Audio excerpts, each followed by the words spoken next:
So we are doing the rising temperature problem from LeetCode.com. In this problem, we have a table named weather that stores individual dates and what the average temperature was for that day. And the problem says, write a solution to find all the IDs with higher temperatures compared to its previous dates. Return the result table in any order. So let's take a look at the table. It's got a column named ID, one called record date, and one named temperature. The ID column is just what it looks like, an ID of the row. Then we have the record date, which is the date of the temperature that was taken. And then we have the temperature column, which shows what the temperature was for that day. So if we look here, we have January 1st of 2015, temperature was 10. Then January 2nd, it was 25. January 30th, it was 20. And January 4th, it was 30. So to solve this, we'll be using two functions that are often asked in SQL interviews, CTEs and window functions. I'm going to start by querying the table so it shows ID, record date, and temperature. So to do that, I'm going to write select ID, record date,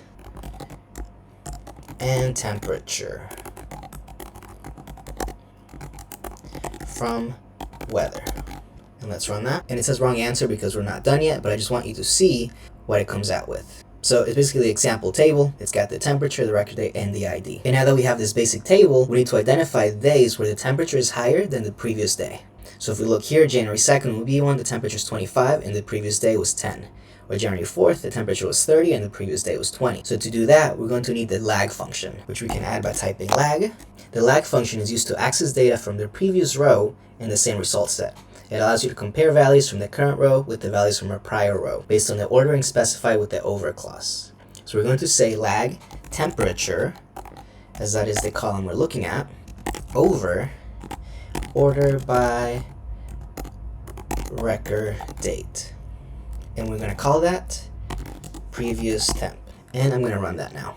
And let's scroll down and let's see what we get. We have your ID, record date, temperature, and now we have a previous temp column that shows what the previous temperature was. So if we look at the first record, it says null because that was the first record, right? If we look at the second column, it says 10, which is the temperature of the previous day. If we look at the next one, it's going to say 25 because the date of the previous day was 25, and so on. Okay, so now we have to find a way to compare the temperature and previous temp columns. So this one and this one.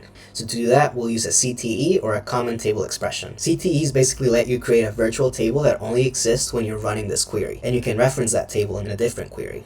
So we are going to turn our original query into a CTE. So we'll say with, and we have to give this new CTE a name. I'm going to call it historical temp as, and then we have to wrap the original query in parentheses. So I'm going to take that parentheses here, I'm going to put it over here. So now this is a CTE, which means I can refer to it in other queries. So I'm going to make a completely separate query down here. I'm going to say select star from historical temp. And let's just do this. And I'll run that.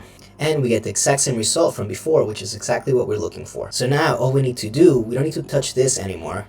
All we need to do down here is select ID, because that's what they want as the answer. They just want IDs 2 and 4 from historical temp, which is our CTE here. And we have to add a where as our filter, and we'll put previous temp is smaller than temperature. And we'll run that. And let's see what we get. We get IDs 2 and 4 is our answer, which is what they wanted down here. And that's it. That's one way to solve this query. Let me know in the comments if you have a different way of solving it. Also, let me know if you have any questions, and follow me for more data content.